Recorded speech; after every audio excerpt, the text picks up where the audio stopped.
Welcome to Elf-Centered. Today is Steampunk 102B. Music. I was asked a question recently on my video blog about what elements I would call steampunk in music.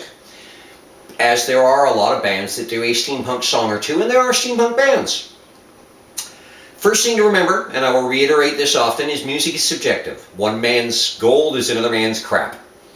And there can be gold in crap, and crap in gold.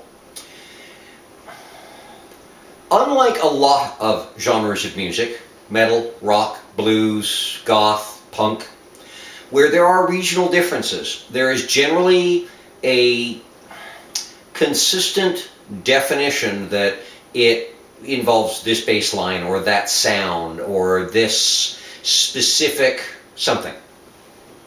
Steampunk kind of has that and doesn't, in my opinion. There is a commonality in most steampunk, but you have to remember that unlike a lot of genres, steampunk is not genre specific, it's the world. In the Victorian period, Asian music sounded different than European music, sounded different than African music, sounded different than, other kinds of music. And that can reflect in the steampunk music as well. There are four parts to steampunk music that I look at, or four parts to a song or a band that I look at to see if it qualifies as steampunk, in my opinion, again. First is the structure, how the song is put together, how the instruments and the voice work. There are classical forms of music. Not everything was the standard 4/4 beat, top hat on this beat, bass on that beat. But the feel, the overall presentation of the song. Closely linked to that, but I still keep it separate, is the instruments chosen. There's been a lot of argument that electronic instruments do not belong in steampunk music. But Tesla, electricity during the Victorian period was being explored and experimented with. And if you don't think somebody, some little journeyman or apprentice wouldn't have hooked up electricity to a violin or a fiddle or something else of that nature, well, you're a little crazy, because that's how it happened in the real world. I find that steampunk music involves more use of classical instruments. The piano, the harpsichord, horns, strings, woodwinds, but not solely that. There is room and there is a space for electronic instruments as well. Kind of as a little add-on, I look at the lyrics. Is it about something that would be topical in that period? Is it a story or a presentation of emotion that would have been in place during the Victorian period? And finally, and this is primarily with the bands, for videos and for stage presence, is the look. It's really minor, but it is still part of the suspension of disbelief, part of the presentation. Do they dress the part? Do they look the part? Music has a lot of purposes. It's what you listen to when you're reading or working around the house. It would have been the same in the Victorian period. If we had radio, television, forms of playing music, equipment to do so with.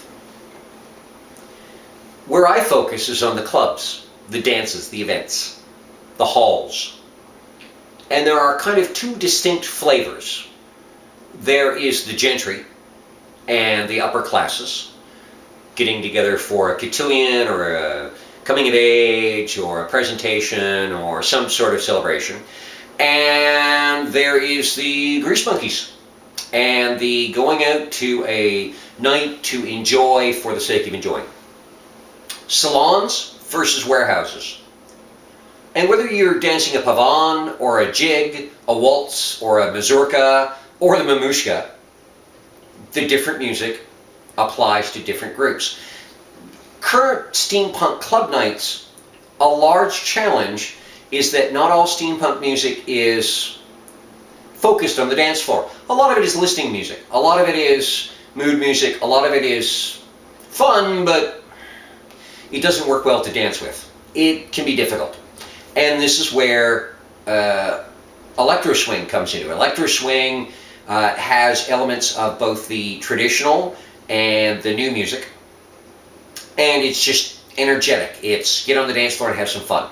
And though, yes, a lot of people argue that swing is more of a diesel punk thing, I don't separate the two. And in a lot of the steampunk club events that I've been to, neither do a lot of other people.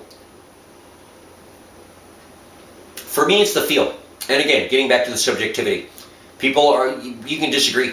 I'm good with that. To paraphrase a saying that's been around for a bit, I can't necessarily define it, but I know it when I hear it. Some bands worth checking out, or musicians that you should look up and listen to form your own opinion of what steampunk music is, include Vernian Process, Abney Park, Professor Elemental, Steam Powered Giraffe, Unwoman, The Cog is Dead, Beats Antique, Frenchie and the Pup, Hell Blinky, The Men Who Will Not Be Blamed for Nothing, Unextraordinary Gentlemen, Voltaire.